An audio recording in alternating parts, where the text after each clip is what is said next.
ایک وقت تھا جب ہزاروں سال پہلے نمرود نام کا ایک بادشاہ تھا جو پوری دنیا پر حکومت کرتا تھا۔ وہ قلدانی قبیلے کا حکمران تھا۔ شروع میں لوگ اسے ایک عادل اور سچا انسان کہا کرتے تھے۔ اس کے لوگ ستاروں اور بتوں کی پوجا کرتے تھے۔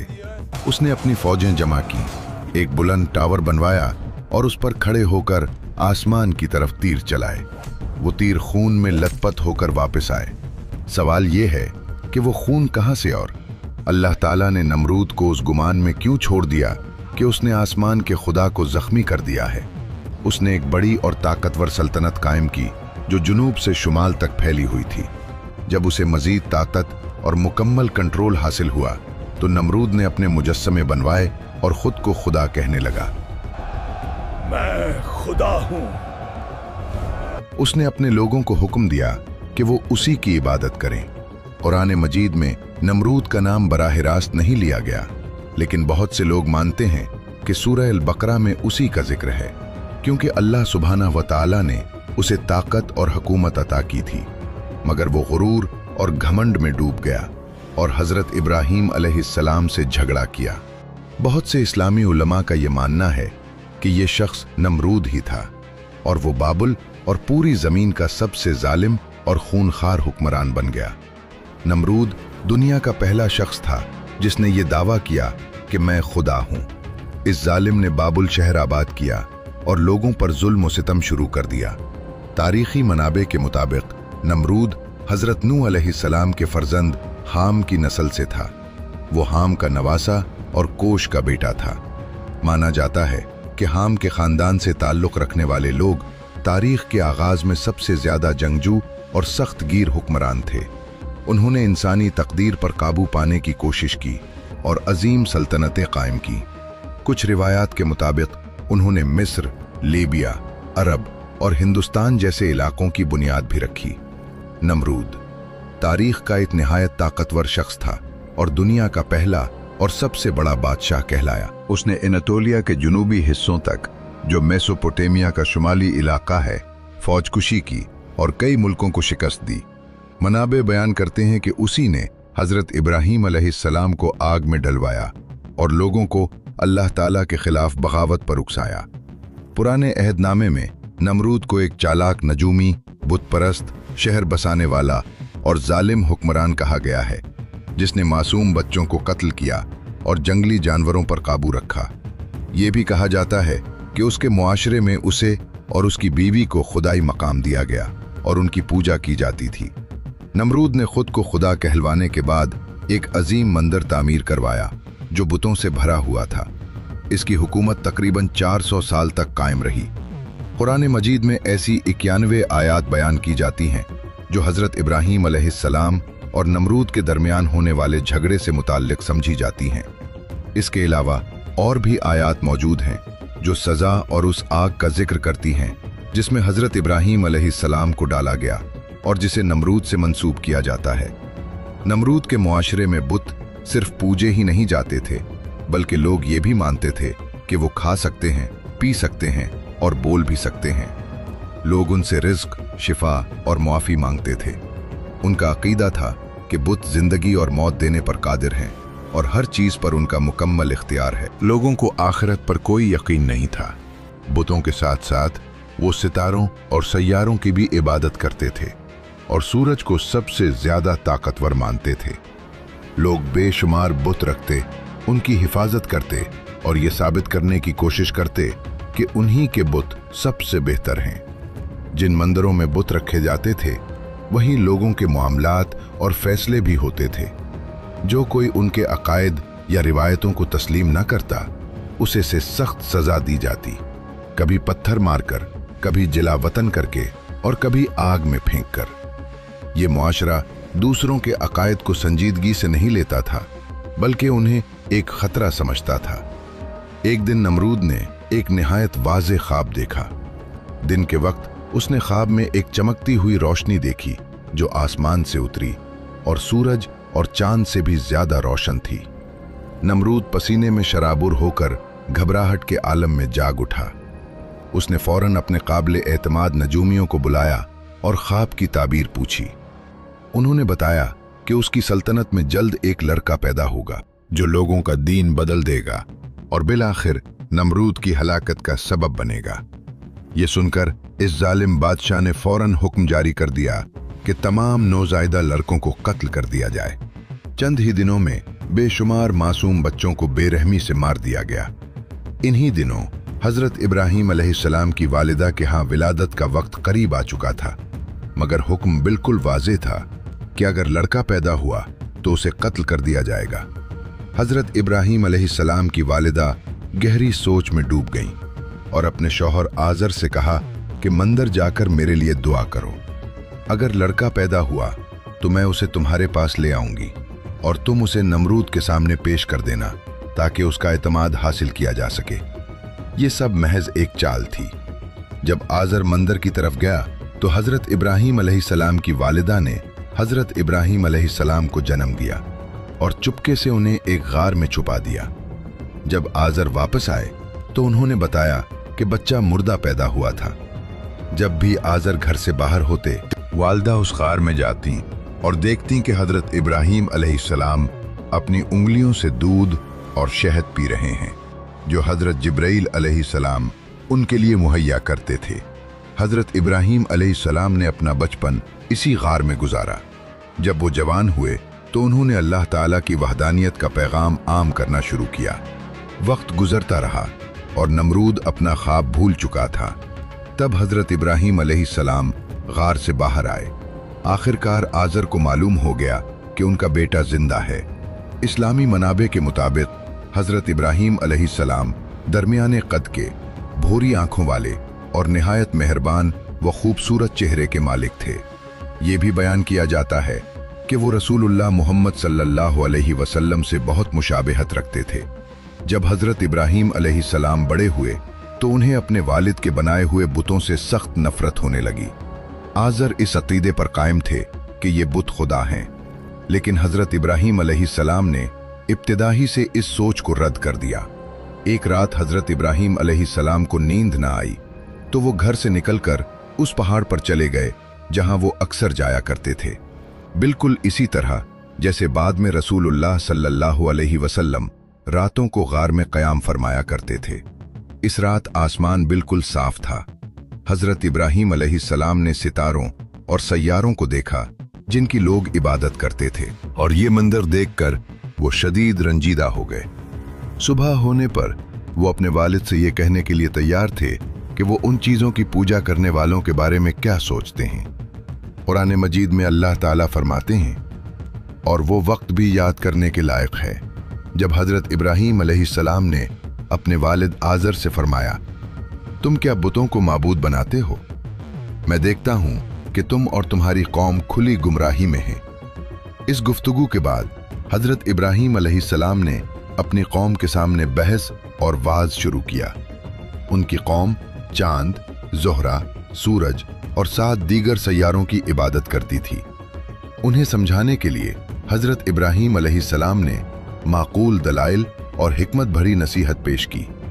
कुरान मजीद में इस मिसाल का जिक्र यूं आया है, जब रात ने उनको तारीकी के पर्दे में छुपाया तो आसमान में एक सितारा नजर आया। वो बोले, ये मेरा परवरदिगार है। लेकिन जब वो गायब हो गया तो कहने लगे, मैं ऐसे माबूद को पसंद नहीं करता जो गायब हो जाए। फिर चांद को देखा जो चमक रहा था तो कहा, ये मेरा परवरदिगार है। लेकिन जब वो भी छुप गया तो बोल उठे, अगर मेरा परवरदिगार मुझे सीधा रास्ता नहीं दिखाएगा तो मैं उन लोगों में शामिल हो जाऊंगा जो भटक रहे हैं। इस बहस में हजरत इब्राहीम अलैहिस्सलाम ने अपनी कौम को वाज़ेह किया कि आसमान की ये चीज़ें खुदा नहीं हो सकती, क्योंकि वो दिखाई देती हैं, गायब हो जाती हैं और उनकी जगह दूसरी चीज़ें ले लेती हैं। एक हकीकी खुदा कभी गायब नहीं होता और ना अपनी जगह छोड़ता है। हजरत इब्राहीम अलैहिस्सलाम ने अपनी कौम को अल्लाह सुब्हाना व तआला की वहदानियत और सिर्फ उसी की इबादत की तरफ रहनुमाई करने की पूरी कोशिश की। नमरूद चाहता था कि ज़मीन के तमाम लोग उसके सामने झुकें, और उसने अपनी कौम के साथ बेहद जुल्म किया। उसी वक्त अल्लाह ताला ने हजरत इब्राहीम अलैहिस्सलाम को नबी बनाकर भेजा ताकि वो जालिम नमरूद और उसकी कौम को अल्लाह के अहकाम सिखा सकें। हजरत इब्राहीम अलैहिस्सलाम ने पहले इस तरक्की याफ्ता समाज को माकूल दलाइल के साथ समझाना चाहा। वो चाहते थे कि लोग अपने झूठे खुदाओं पर शक करें, लेकिन सच बोलने की कीमत हमेशा चुकानी पड़ती है। सच्चाई हमेशा मुश्किल रही है। उनके सच्चे अल्फाज की वजह से लोगों ने उनके लिए दरवाजे बंद कर दिए और उन्हें गद्दार कहकर निकाल दिया। ये नौजवान जो बेजान बुतों की पूजा पर सवाल उठा रहे थे, जिन्हें न देख सकते थे और न सुन सकते थे, का पहला सामना अपने वालिद आजर के गुस्से से हुआ।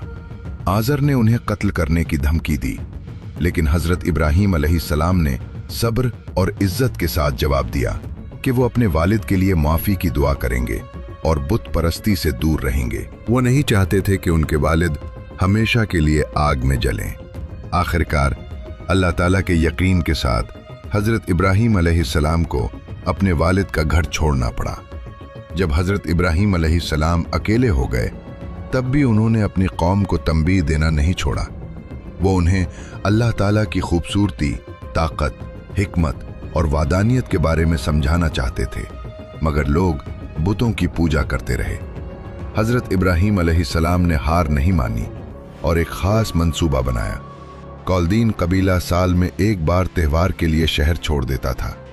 हजरत इब्राहीम अलैहिस्सलाम ने उस बड़े मौके का इंतजार किया ताकि वो मंदिर में बगैर किसी के देखे जा सकें। मंदिर में सोने, तांबे और लकड़ी के बुत रखे हुए थे। जब गलियां खाली हो गईं, हजरत इब्राहीम अलैहिस्सलाम एक तेज कुल्हाड़ी लेकर मंदिर में दाखिल हुए। उन्होंने पत्थर और लकड़ी के बुतों और उनके सामने रखे खाने को देखा और बुतों से कहा, क्या तुम अपने सामने रखा खाना नहीं खाते? तुम्हें क्या हुआ कि तुम बोलते नहीं? बगैर किसी खौफ के उन्होंने कुल्हाड़ी उठाई और झूठे खुदाओं को तोड़ना शुरू किया जो उनकी कौम पूजती थी। उन्होंने सबको तोड़ दिया सिवाय सबसे बड़े बुत के, और कुल्हाड़ी उसके गले में लटका दी। जब लोग त्योहार से शाम को वापस आए तो वो अपने खुदाओं के टुकड़े मंदिर में बिखरे देखकर हैरान रह गए। उन्होंने सोचना शुरू किया कि ये किसने किया। आखिरकार उनको हजरत इब्राहीम अलैहिस्सलाम पर शक हुआ, जो हमेशा अल्लाह ताला की इबादत की तरफ बुलाते रहते थे।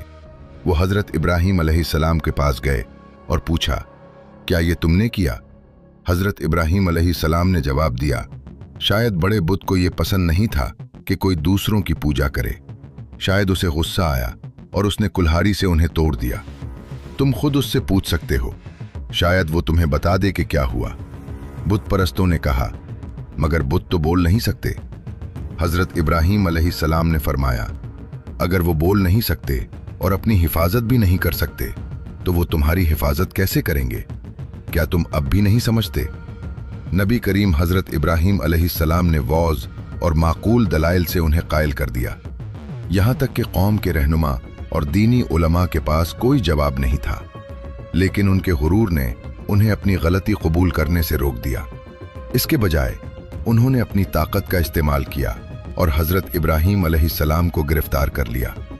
उन्हें जंजीरों में बांधकर नमरूद के वापस आने का इंतजार किया गया। जब नमरूद वापस आया तो रहनुमाओं ने उसे बताया कि एक नौजवान हजरत इब्राहीम अलैहिस्सलाम ने बुत परस्ती से इनकार किया और उनके खुदाओं को तोड़ दिया। नमरूद ने हजरत इब्राहीम अलैहिस्सलाम को बुलाया और पहले उन्हें समझाने की कोशिश की, लेकिन जब वो नाकाम हुआ तो बहुत गुस्से में आ गया। कुरान मजीद उनकी मुलाकात और बहस के बारे में फरमाता है, क्या तुमने उस शख्स को नहीं देखा जो गुरूर की वजह से कि अल्लाह ने उसे सल्तनत बख्शी थी, हजरत इब्राहीम अलैहिस्सलाम से अपने परवरदिगार के बारे में झगड़ने लगा? जब हजरत इब्राहीम अलैहिस्सलाम ने फरमाया, मेरा परवरदिगार वो है जो जिंदगी देता है और मौत देता है, नमरूद बोला कि जिंदगी और मौत तो मैं भी दे सकता हूं। हजरत इब्राहीम अलैहिस्सलाम ने फरमाया, अल्लाह ताला सूरज को मशरिक से निकालता है, आप उसे मगरिब से निकाल दीजिए। ये सुनकर नमरूद हका बका रह गया, और हकीकत ये है कि अल्लाह ताला बेइंसाफों को हिदायत नहीं देता। जब हजरत इब्राहीम अलैहिस्सलाम ने कहा, मेरा रब जिंदगी और मौत देता है, नमरूद गुस्से में आ गया। उसने अपने मशीरों को बुलाया ताकि हजरत इब्राहीम अलैहिस्सलाम के लिए सजा का फैसला किया जा सके। एक मुशीर जिसका नाम हैनून था ने कहा, उन्हें बड़ी आग में जलाओ ये तजवीज़ मंजूर हुई और 1 महीने तक आग के लिए लकड़ी जमा की गई। जहालत और बेवकूफ़ी में लोग इस काम में खुशी खुशी शामिल हुए, कहते हुए कि ये शख्स हमारे खुदाओं के खिलाफ है। लकड़ी का एक पहाड़ जमा किया गया। जब आग जलाई गई तो उसकी लिपटें आसमान तक उठ गईं। आग इतनी गर्म थी कि परिंदे भी उसके करीब नहीं जा सकते थे। जब सब कुछ तैयार हुआ, लोग आग के गिर्द जमा हुए। हजरत इब्राहीम अलैहिस्सलाम को जंजीरों में बांध कर लाया गया। उनके हाथ और पांव बंधे हुए थे, लेकिन वो अल्लाह के दोस्तुल खलील थे। हालांकि वो खरनाक हालात में थे, उनका दिल मुकम्मल सुकून में था। अल्लाह पर पूरा भरोसा और तस्लीम रखते हुए उनके दिल में कोई डर या परेशानी नहीं थी। फरिश्तों ने अल्लाह ताला से दुआ की। नमरूद और उसके मशीरों ने फैसला किया कि हजरत इब्राहीम अलैहिस्सलाम को आग में डालने के लिए एक बड़ी मंजनीक इस्तेमाल की जाए। नमरूद ने सोचा कि हजरत इब्राहीम अलैहिस्सलाम को जिंदा जलाने से वो अपने आप को खुदा साबित कर देगा। ये पहली बार था कि किसी ने उसे वाकई चैलेंज किया था और वो हजरत इब्राहीम अलैहिस्सलाम के अल्फाज का जवाब नहीं दे सका। उसे शर्मिंदगी महसूस हुई, इसलिए उसने ये फैसला किया कि उसे जो खुद को खुदा समझता था, हजरत इब्राहीम अलैहिस्सलाम को उस आग में डालने का हक था जो उसने बनाई थी। उस वक्त आसमान और जमीन के फरिश्ते हैरान थे और बोले, ऐ है हमारे रब, हजरत इब्राहीम अलैहिस्सलाम जो तुझे सबसे ज्यादा याद करते हैं, उन्हें आग में फेंका जा रहा है। फरिश्तों ने दुआ की, वो तेरे नबी हैं जो तुझे कभी नहीं भूलते, हमें उनकी मदद करने की इजाजत दे। तब अल्लाह ताला ने इजाजत दी। एक फरिश्ता हजरत इब्राहीम अलैहिस्सलाम के पास आया और कहा, हवा मेरे काबू में है, अगर आप चाहें तो मैं आग को उड़ा दूं। दूसरा फरिश्ता बोला, पानी मेरे काबू में है, अगर आप चाहें तो मैं पानी डालकर आग बुझा दूं। तीसरा फरिश्ता बोला, जमीन मेरे काबू में है, अगर आप चाहें तो मैं आग को जमीन में निगल दूं। लेकिन हजरत इब्राहीम अलैहिस्सलाम ने सबका जवाब दिया, दोस्त और महबूब के दरमियान ना आओ। जो मेरा रब चाहे मैं उसे कबूल करता हूं। अगर वो मुझे बचाए तो ये उसकी मेहरबानी है, और अगर वो मुझे जला दे तो ये मेरी कमजोरियों की वजह से है। मैं सब्र करूंगा इंशाअल्लाह। जब उन्हें मंजनीक में रखा गया और आग में डालने वाले थे, हजरत इब्राहीम अलैहिस्सलाम ने कहा, अल्लाह हमारे लिए काफी है और वो सबसे बेहतर है जिस पर भरोसा किया जाए। जब हजरत इब्राहीम अलैहिस्सलाम आग में फेंके जाने वाले थे, हजरत जिब्राइल अलैहिस्सलाम आए और पूछा, क्या आपकी कोई ख्वाहिश है? हजरत इब्राहीम अलैहिस्सलाम ने जवाब दिया, हाँ, एक दरखास्त है, लेकिन तुमसे नहीं। जिब्राइल अलैहिस्सलाम हैरान होकर पूछे, आप अल्लाह ताला से क्यों नहीं मानते कि वो आपको बचाएं? हजरत इब्राहीम अलैहिस्सलाम ने फरमाया, वो मेरे हालात जानता है। जिसने आग को जलने की इजाजत दी, वो उसके हुक्म से ही जलती है। आग सिर्फ इसलिए नहीं जलती कि वो आग है, बल्कि अल्लाह के हुक्म से जलती है। हजरत इब्राहीम अलैहिस्सलाम यही समझते थे, और इसलिए अगर आग ने उन्हें जलाया तो ये सिर्फ अल्लाह की मर्जी से होगा, और वो अल्लाह की मर्जी से राजी थे। अल्लाह ताला के लिए वो आग में जाने को भी तैयार थे। जब वो आग में गिरने वाले थे और चारों तरफ गर्मी महसूस हो रही थी, अल्लाह ताला ने हुक्म दिया, ऐ आग, हजरत इब्राहीम के लिए ठंडी और अमन वाली हो जा। अल्लाह के हुक्म से हालांकि आग जल रही थी, उसने हजरत इब्राहीम अलैहिस्सलाम को कोई नुकसान नहीं पहुंचाया। सिर्फ उनकी रस्सी जल गई जो उन्हें बांधे हुए थी। हजरत इब्राहीम अलैहिस्सलाम सुकून से रहे। हजरत इब्राहीम अलैहिस्सलाम अल्लाह की हम्दो सना करते हुए आग में थे, और उनका दिल अल्लाह के इश्क से भरा हुआ था। उन्हें कोई डर या पछतावा नहीं था, क्योंकि जो सच में अल्लाह ताला से प्यार करते हैं, उनके लिए आग भी डर नहीं ला सकती। लोग, रहनुमा और पंडित दूर से इस बड़ी आग को देख रहे थे। आग इतनी शदीद थी कि उनके चेहरे झुलस रहे थे और सांस लेना मुश्किल हो रहा था। लेकिन थोड़ी देर बाद उन्होंने एक हैरत अंगेज मंजर देखा। कोई आग से बाहर निकल रहा था, और वो कोई और नहीं, हजरत इब्राहीम अलैहिस्सलाम थे। वो सलामती से बाहर आए और उनका चेहरा अल्लाह की रहमत के नूर से चमक रहा था। हजरत इब्राहीम अलैहिस्सलाम सुकून से आग से बाहर चले। काफिरों ने यह मोजज़ा देखा और हार मान ली। ये मोजज़ा बुत परस्तों के लिए शर्मिंदगी का बायस बना, लेकिन उसने उनके दिल के गुरूर की आग को ठंडा नहीं किया। नमरूद ने एक बार अपने लोगों से कहा, अगर आसमान में कोई खुदा है तो मैं उस तक पहुंचकर उसे हरा दूंगा।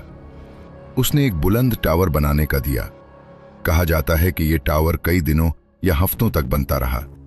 जब वो उसके ऊपर पहुंचा तो उसने अपना तीर कमान लाया और आसमान की तरफ निशाना लगाकर तीर चलाया। अल्लाह ताला ने उस गुरूर भरे काम का जवाब दिया और तीर खून से लथपथ वापस आया। नमरूद के सिपाहियों ने यह देखा और चलाए, देखो उसने आसमान के खुदा को जख्मी कर दिया। लेकिन यह सिर्फ उनका झूठा गुरूर था। अल्लाह ताला ने उन्हें एक निशानी दिखाई ताकि नमरूद को आजिज बनाया जाए, लेकिन नमरूद फिर भी नहीं समझा और अपने गुरूर में डूबा रहा। उसने हजरत इब्राहीम अलैहिस्सलाम को बुलाया और कहा, अपने अल्लाह को बुलाओ, मैं उससे अपनी पूरी फौज के साथ लड़ूंगा। फिर उसने हजरत इब्राहीम अलैहिस्सलाम को भेज दिया। थोड़ी देर इंतजार के बाद नमरूद ने देखा कि हजरत इब्राहीम अलैहिस्सलाम दूर से आ रहे हैं, लेकिन उनके पीछे कोई फौज नहीं थी। नमरूद जोर से हंस पड़ा और कहा, अब मुझे शर्मिंदगी महसूस हो रही है, मैंने इतनी बड़ी फौज जमा की। लेकिन नमरूद बोला, तुम किसी को नहीं लाए? क्या मैंने ये पूरी फौज सिर्फ तुम्हारे लिए तैयार की? तुम्हारे अल्लाह कहाँ हैं? इसकी फौज कहाँ है? हजरत इब्राहीम अलैहिस्सलाम ने सुकून से जवाब दिया, इंतजार करो, वो जल्द ही आ जाएगी। थोड़ी देर बाद मक्खियों की एक बड़ी फौज नमरूद और उसके सिपाहियों पर हमला कर गई। ये झंड इतना घिना था कि लोग अपनी आंखें भी नहीं खोल सकते थे। इन मक्खियों में एक खौफनाक ताकत थी। वो इंसानी गोश्त खा जाती थीं जब तक कि सिर्फ हड्डियां बाकी रह जातीं। अपने सिपाहियों को दर्द और परेशानी में देखकर नमरूद खौफजदा हो गया और बगैर पीछे देखे अपने महल की तरफ भागा। उसने दरवाजा बंद कर लिया और सोचा कि अब वो महफूज है। लेकिन एक छोटी लंगड़ी मक्खी दरवाजे के सुराख से अंदर दाखिल हो गई और यही छोटी सी मक्खी उसका अंजाम बन गई। मक्खी उसकी नाक से होती हुई दिमाग तक पहुंची और वहां हरकत और भंभनाहट शुरू की, जिससे नमरूद के सर में शदीद दर्द होने लगा। नमरूद दर्द बर्दाश्त न कर सका और अपना सर दीवारों से टकराने लगा ताकि मक्खी मर जाए। जब ये काम ना आया तो उसने लोगों को बुलाया कि उसके सर पर हथौड़े मारे और ज्यादा पैसों का वादा किया, जो भी सख्त मारेगा। कई दिनों तक सिपाही इसी सर पर हथौड़े मारते रहे, जो 400 साल तक ताज पहनता था। हर बार नमरूद कहता कि वो अब भी मक्खी की आवाज सुन रहा है और दोबारा मारो। अल्लाह ताला ने उसका दर्द दिन ब दिन बढ़ाया, यहां तक कि एक सिपाही ने इतनी जोर से हथौड़ा मारा कि नमरूद का सर फट गया और वो मर गया। पुराने मजीद में अल्लाह ताला फरमाते हैं, उन लोगों ने बुरा चाहा मगर हमने उन्हें नुकसान में डाल दिया। नमरूद जो अपनी दुनियावी ताकत और गुरूर में मगन था, और उसकी बदनसीब कौम सब मक्खियों के हाथों तबाह हो गई। उनका खून चूस लिया गया और उनके जिस्म खत्म हो गए। ये सब इंसानियत के लिए एक वाज़ेह सबक है।